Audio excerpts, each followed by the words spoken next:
కొంతమంది ఉన్నతమైనటువంటి స్థాయిలో జీవించారు. అబ్రహాము, ఇస్సాకు, యాకోబు, మోషే, దావీదు, పౌలు ఇలాంటి గొప్ప గొప్ప భక్తులందరూ కూడా చాలా బలంగా వారి యొక్క విశ్వాసాన్ని కనపరిచి దేవుణ్ణి మెప్పించి ఈ జీవితము అనేటువంటి పరీక్షలో ఉత్తీర్ణత సాధించినటువంటి గొప్ప యోధులు వాళ్ళు.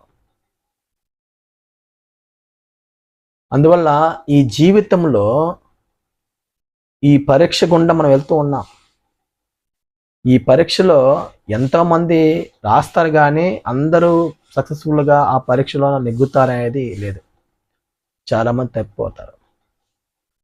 ఎవరైతే జీవితాంతము అనగా మరణం వరకు ఈ పరీక్షలో నిగ్రహం కలిగి, ఓపిక కలిగి, నిరీక్షణతో బతకటానికి సిద్ధపడి ముందుకు వస్తారో వారు ఈ ఆత్మ సంబంధమైనటువంటి